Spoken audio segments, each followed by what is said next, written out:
வணக்கம். Computer science, AI இந்த மாதிரியான படிப்புகள்னால இன்ஜினியரிங்கில் இருக்கிற கோர் சப்ஜெக்ட்ஸ் இதை எடுக்கலாமா அப்படின்ற சந்தேகம் எல்லாருக்குமே இருக்கு. அது சார்ந்த தெளிவை கொடுக்கறதுக்காக கல்வி ஆலோசகர் திரு ஜெயபிரகாஷ் காந்தி நம்மோடு இணைந்திருக்கிறார். அவரோடு பேசலாம். வணக்கம். வணக்கம். கோர் சப்ஜெக்ட்ஸ் அப்படின்றது தான் பொறியியல் படிப்பு தொடங்கப்பட்ட காலத்திலேருந்து இருக்கக்கூடிய ஒரு அடிப்படையான படிப்புகள் அப்படின்னு சொல்லலாம். ஆனால் அதை இப்போ சூஸ் பண்ணலாமான்ற சந்தேகம் வந்துருச்சு. எதனால் இந்த சூழல்?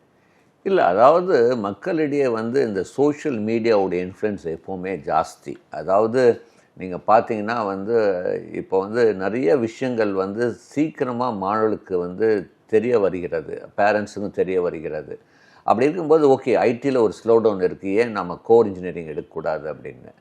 பட் ரியாலிட்டி பார்த்திங்கன்னா கண்டிப்பாக core will definitely have an advantage. ஏன்னா உலகமே நான் எப்போவுமே இப்போது நான் சொல்கிறது we are entered into AI-driven, which includes even data science, AI-driven, virtual, digital, robotic, automation world. அப்படி இவ்வளோ இந்த இதில் பார்க்கும்போது கண்டிப்பாக கோர் இன்ஜினியரிங்குடைய தேவை ஃப்யூச்சரில் கண்டிப்பாக இருக்க போகிறது. அப்படி பார்க்கும்போது ஃபஸ்ட்டு சாய்ஸ் நான் எப்போவுமே சொல்லுவேன், electronics and communication, electrical electronics தான். அதாவது அதுலேயும் எலக்ட்ரானிக்ஸ் கம்யூனிகேஷனில் பார்த்தீங்கன்னா not only people talk about semiconductor இன்ஜினியரிங்க்கு தேவை அப்படின்னு. நான் என்ன சொல்வேன், நீங்கள் எலக்ட்ரானிக்ஸ் கம்யூனிகேஷனில் நீங்கள் ஃபஸ்ட்டு செமிகண்டக்டர் இண்டஸ்ட்ரியில் வரணும்னா இந்த விஎல்எஸ்ஐ பற்றி நல்லா ஸ்ட்ராங்காக தெரிஞ்சுக்கோங்க. அதுக்கப்புறம் அதுக்கான அடிஷ்னல் ஸ்கில் இது நம்ம சிலபஸில் கிடையாது. உதாரணத்துக்கு chip packaging, verification engineering, 3D photonic integration, இந்த மாதிரி அடிஷ்னல் ஸ்கில்ஸ் நீங்கள் பண்ணால் தான் செமிகண்டக்டர் இண்டஸ்ட்ரிக்கே உள்ளே வர முடியும். நான் படிக்கிற வெறும் விஎல்எஸ் ஹிஸ்ட்ரி எதிர்பார்க்க முடியாது. அதே மாதிரி எலக்ட்ரிக்கல் சஸ்டெயினபிள் எனர்ஜி, ரெனியூபிள் எனர்ஜியில் மிகப்பெரிய மாற்றங்கள் வந்துட்டுருக்கு. அப்படி பார்க்கும்போது நீங்கள் அதுலேயும் வாய்ப்புகள் நல்லா இருக்குது. Electric vehicle, vehicle technology, even electrical electronic students can come in to semiconductor. அடுத்தது இந்த எலக்ட்ரானிக்ஸ் அண்ட் கம்யூனிகேஷன் எடுக்கும்போது ஒரு மிகப்பெரிய மாற்றம் வருது. இப்போ நீங்கள் பார்த்தீங்கன்னா நம்மளுடைய சிலபஸில் பார்த்தீங்கன்னா நீங்கள் இப்போ நாம் யூஸ் பண்ணுறது 5G, சிலபஸில் ஈவன் 2G கூட ரொம்ப லிமிட்டடாக தான் இருக்குது. இப்போ நீங்கள் ஒரு பக்கம் பார்த்தீங்கன்னா சைனா இஸ் இன்ட்ரடியூஸ் 10G வரைக்கும் போயிடுச்சு, 50G வரைக்கும் பேசிகிட்ருக்காங்க. அப்போ நீங்கள் படித்து வழி வரும்போது நீங்கள் என்ன 5G யூஸ் பண்ண போகிறோம், கண்டிப்பாக will cross more then 10G. அப்போது அந்த 10Gக்கு என்ன மாதிரி நெட்வொர்க் நம்மளுக்கு சொல்லிக் கொடுக்குறது எலக்ட்ரானிக் நெட்வொர்க். ஃப்யூச்சரில் future of telecom is going to be photonic, light based.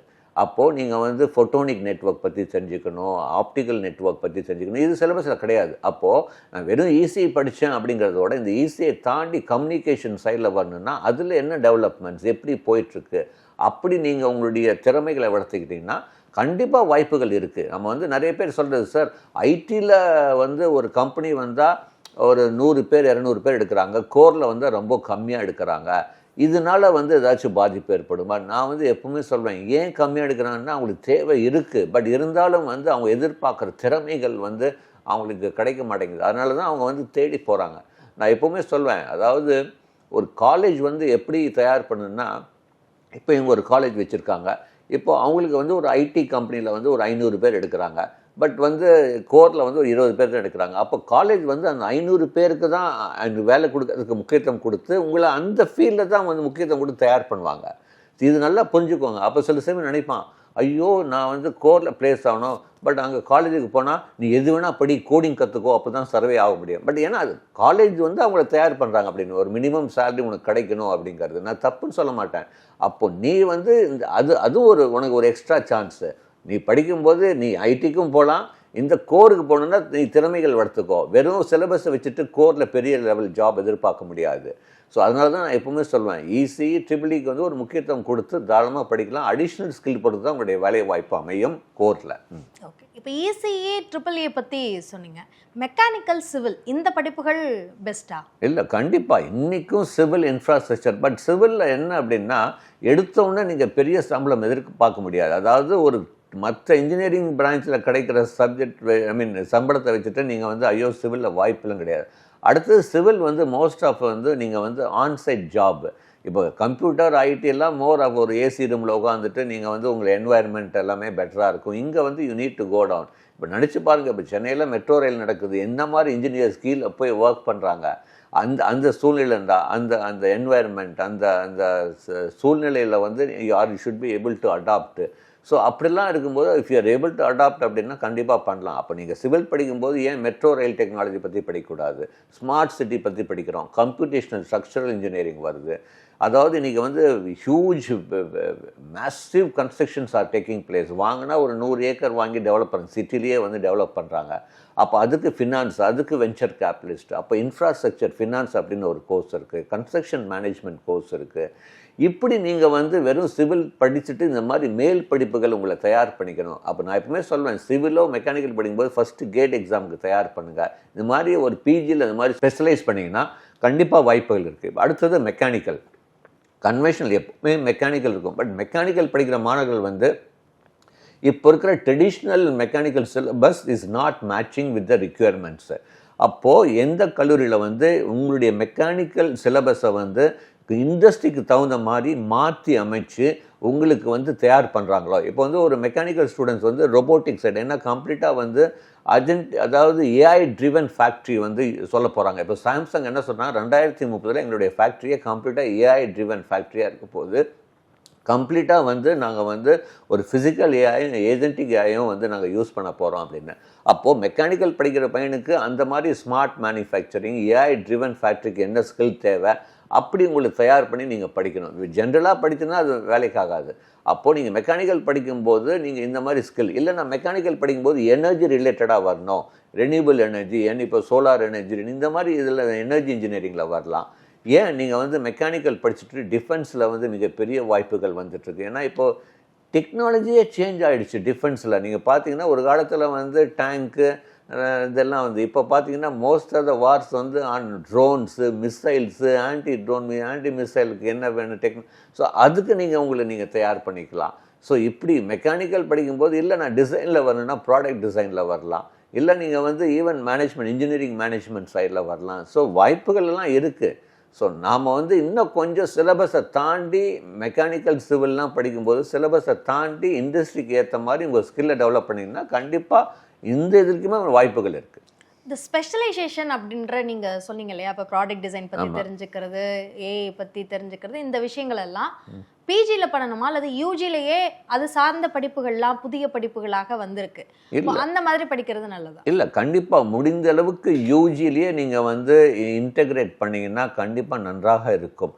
அதனால தான் எனக்கு தெரிஞ்ச இப்போ தமிழ்நாட்டிலே சில டாப் கல்லூரிகள் என்ன பண்ணுறாங்கன்னா, ஒரு mechanical student can learn about AI, can learn about robotic side, can learn about நீங்கள் வந்து எனர்ஜி ரிலேட்டடு, இப்படி டிசைன் ரிலேட்டட் அவங்க எல்லாமே பண்ணிக்க முடியுதுங்க. அது ஒரு பெரிய அட்வான்டேஜ் இன்றைக்கி. நல்ல ஃப்ளெக்சிபிள் லேர்னிங் அப்படின்னு சொல்லுவோம்.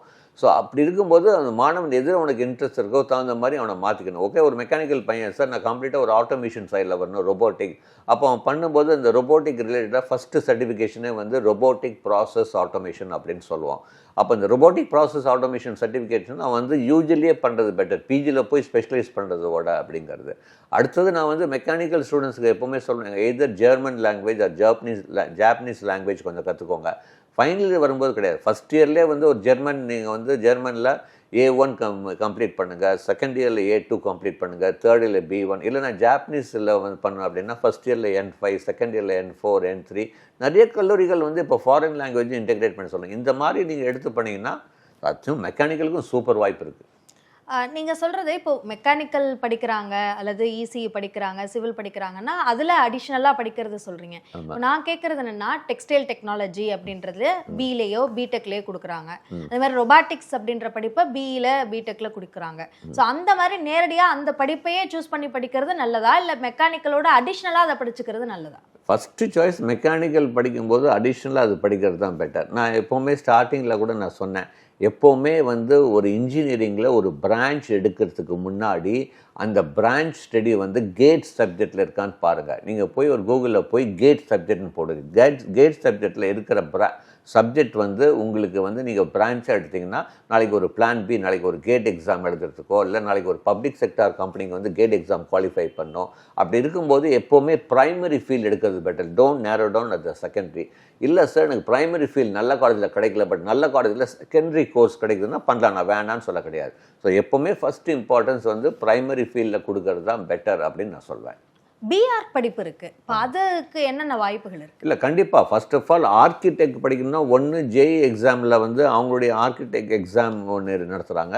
இல்லை நார்மலி நான் ஒரு பிஆர்க் பண்ணணும் அப்படின்னா NATA exam, national aptitude test for architecture, அது வந்து நீங்கள் எழுதி அதில் வந்து நீங்கள் ஒரு நல்ல மதிப்பெண் வாங்கி உங்களுடைய வந்து போர்டு எக்ஸாம்ஸ் மார்க்கையும் அதை இன்டெகிரேட் பண்ணி தனியாக கவுன்சிலிங் நடத்துகிறாங்க. பட் வந்து இப்போ இதில் வந்து ஆர்கிடெக்ட் பொறுத்த வரைக்கும் ஃப்யூச்சரில் வந்து வாய்ப்புகள் நல்லா இருக்குது. தோ ஏஐயுடைய இன்டர்வென்ஷன் இருந்தாலும் ஏஐயில் வந்து நீங்கள் யூஸ் பண்ண கற்றுக்கணும். How you can use AI in your designing, your architectural கிரியேட்டிவிட்டியில் வந்து நீங்கள் எப்படி யூஸ் பண்ண போகிறீங்கிறது ஒரு முக்கியமான விஷயங்கள் இருக்குது. இதை தாண்டி ஆர்கிடெக்டில் வந்து சஸ்டெயினபிள் ஆர்கிடெக்சர், இண்டஸ்ட்ரியல் ஆர்கிடெக்சர், இல்லை இன்டீரியர் டிசைன், என்வாயர்மெண்டல் ஆர்கிடெக்சர், இதுக்கெல்லாம் வந்து வாய்ப்புகள் நிறைய வந்துட்டுருக்கு. ஸோ வெறும் ஆர்கிடெக்டோட நிறுத்தாமல் பிஜிலையும் பண்ணோம். அடுத்தது நீங்கள் ஆர்கிடெக்ட் பண்ணும்போது நீங்கள் வந்து ஃபைனலில் இந்த இன்டர்ன்ஷிப் பண்ணுவீங்க. அதாவது ஒரு நல்ல ஆடிட்டர் முன்னாடி இருந்தே பிளான் பண்ணணும். நீங்கள் அதுக்கான பிளான் பண்ணி நீங்கள் ஒரு இருக்கிற டாப் ஆடிட்டர்ஸ், இப்போது ஒரு ஆடிட்டர் இருக்கார், அவருக்கு 2 ப்ராஜெக்ட் தான் இருக்குது. இன்னொரு ஆடிட்டர் வந்து அவருக்கு வந்து 40 ப்ராஜெக்ட் இருக்குது. அப்போது பெரிய ஆடிட்டர்கிட்ட போய் நீங்கள் பண்ணிங்கன்னா உங்களுக்கு நிறைய எக்ஸ்போஷர் கிடைக்கும் டிஃப்ரெண்ட் ப்ராஜெக்டில் பண்ணும்போது. அப்போ எப்படி நம்ம வந்து லா முடிச்சுட்டு ஒரு ஜூனியர் லாயராக போகும்போது ஒரு பெரிய லாயர்கிட்ட தானே போகிறோம், நிறைய கேஸ் பார்க்கும்போது எக்ஸ்பீரியன்ஸ். அதே மாதிரி தான் architect. So you need to really do, you need to choose correctly. அதுக்கான பிளானிங் வந்து முன்னாடியே இருக்கணும். இங்கிலீஷில் ஒரு சேயிங் இருக்குது, never fail to plan unless you plan to fail. So நீங்கள் செகண்ட் இயர்லேருந்து எந்த ஆர்கிடெக்டில் நீங்கள் ஃபைனல் இயர் இன்டர்ன்ஷிப் பண்ண போகிறீங்க, அவங்களோட ஒரு touch, connect, networking is very important in architect ஸ்டூடெண்ட்டுக்கு. அதுக்கப்புறம் இந்த மாதிரி ஆர்கிடெக்ட் படிக்கிற ஸ்டூடெண்ட்ஸ் வந்து கண்டிப்பாக அவங்களுடைய பிராண்ட் வேல்யூவை இன்க்ரீஸ் பண்ணணும். You should be active in social media professionally. You should be able to talk about the buildings. நீங்கள் ஒரு புது பில்டிங் பார்க்குறீங்க, அது எப்படி டிசைன் இருக்குது, என்ன மாதிரி அதில் டெவலப் பண்ணலாம், இல்லை ஒரு பெரிய பில்டிங்கை வந்து எப்படி நம்ம சஸ்டைனபிள் ஆக்கி இன்னும் வேறு புது ஒரு உருவத்தை கொடுக்கலாம். இது மாதிரி நிறைய உங்களுடைய கிரியேட்டிவ் ஸ்கில்ஸை வந்து நீங்கள் சோஷியல் மீடியாவில் எக்ஸ்போஸ் பண்ணிங்கன்னா உங்களுக்கும் வாய்ப்பு தேடி வரத்துக்கு வாய்ப்பு இருக்குது. இன்ஜினியரிங்கில் கோர் சப்ஜெக்ட்ஸ் அதற்கான வாய்ப்புகள் என்ன ஸ்கில்லை வளர்த்துக்கணும் என்பது குறித்த பல விளக்கங்களை கொடுத்தீங்க. நன்றி திரு ஜெயபிரகாஷ் காந்த்.